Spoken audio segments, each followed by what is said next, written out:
السلام عليكم ورحمة الله وبركاته. Hey, we are happy with our English. النهاردة هنتكلم عن نوعين الفيوتشر و going to اللي هو ايه اصلا الفيوتشر ده؟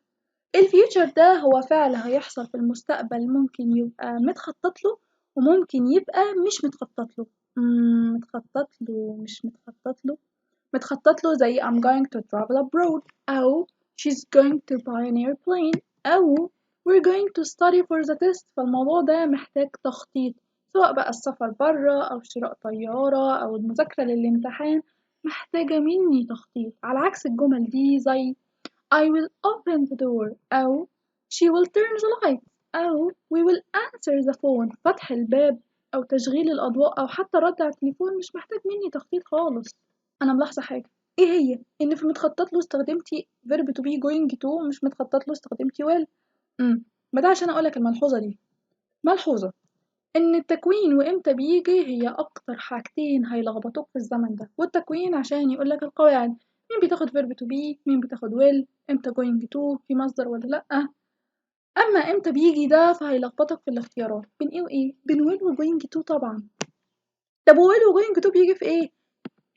will و going to هتلاحظ إن will بتيجي في 5 حاجات: قرار سريع، تنبؤ بدون دليل، تهديد، سن، ووعد. أما going to بتيجي في حاجتين، هو تخطيط وتنبؤ بدليل.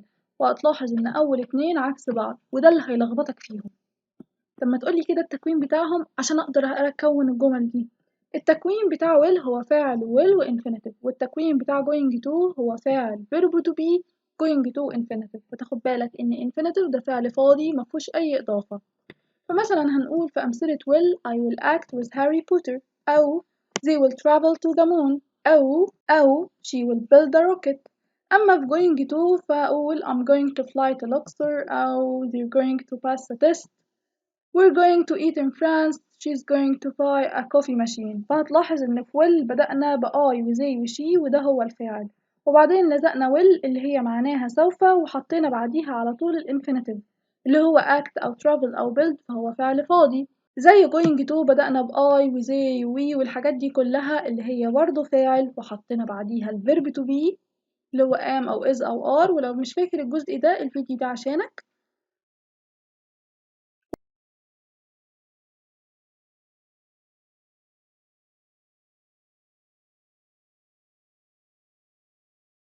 وبعدين لزقنا going to والinfinitive ودي ثابتة: going to fly، going to pass، going to eat، going to buy.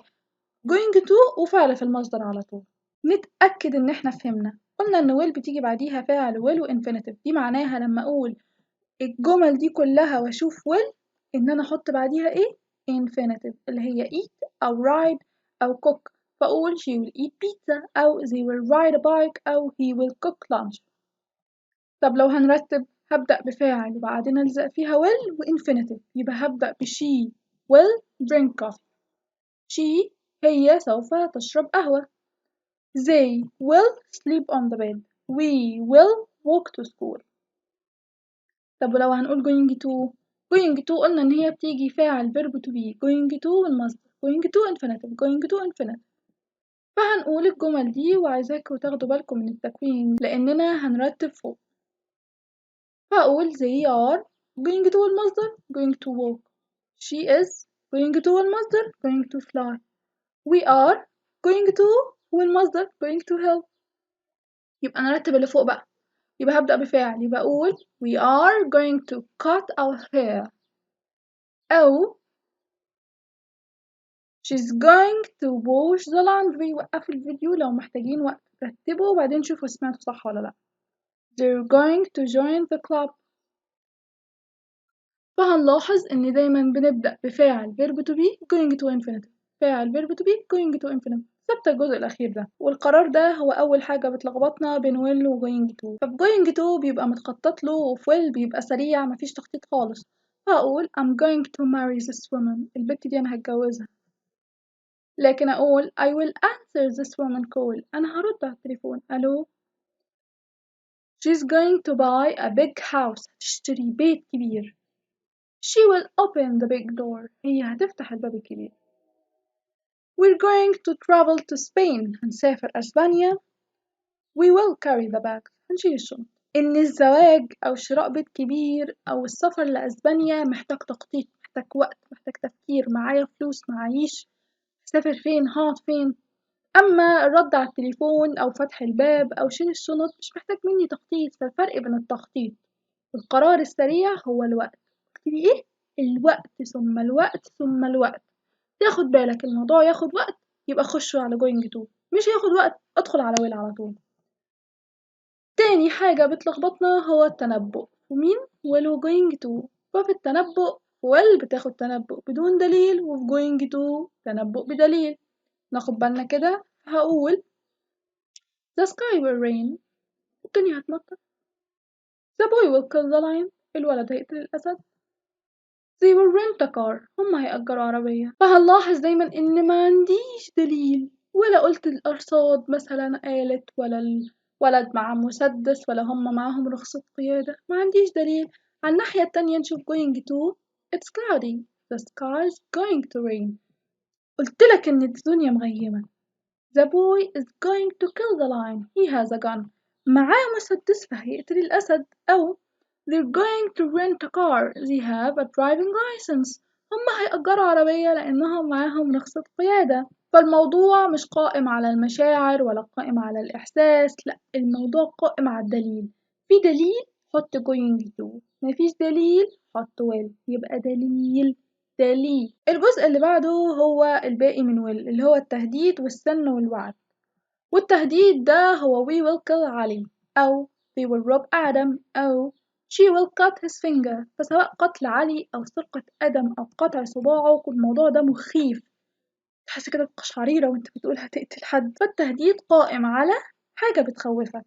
تاني حاجة هو السن، والسن ده أقول I will be 26 next year، أو she will be 22 next week، أو he will be 25 next month. فهتلاحظ إن سواء كانت 26 أو 22 أو 25 فأول ما تشوف عمر تحط will. وأخيرا هو الوعد أو promise، فأقول I promise they will do the chores، أنا بوعدك إن هم هيعملوا الأعمال المنزلية. She promises he will win the match، هي بتوعدك إن هو هيفوز بالمباراة. و they promise أحمد will be nicer، هم بيوعدوك إن أحمد هيكون ألطف. They will help you I promise، هم هيساعدوك أنا بوعدك. فسواء بقى شفت promise في الأول أو في الآخر في أي مكان فأنت تلزق على طول will. وبكده احنا خلصنا will و going to بسرعة جدا. نشوف بقى المشترك بين will و going to. المشترك بين will و going to إن هما الاتنين معناهم سوف، وإن هما الاتنين بيجي بعديهم infinitive أو فعل في المصدر. والحاجات اللي بتلخبط هو القرار والتنبؤ مشتركين فيها. حان وقت المراجعة. will بتعبر عن قرار سريع وتنبؤ بدون دليل وتهديد وسن ووعد، و going to بتعبر عن تخطيط اللي هو القرار مش سريع وتنبؤ بدليل. فأقول we not drink، أو she not travel to Canada. They be 25 next month. I hit you. The sky is cloudy. It rain. The car is coming. We open the door. They be nicer I promise. عايزاكم تفكروا كده وتشوفوا مين هتاخد will ومين هتاخد going to، ويلا نشوف الإجابات.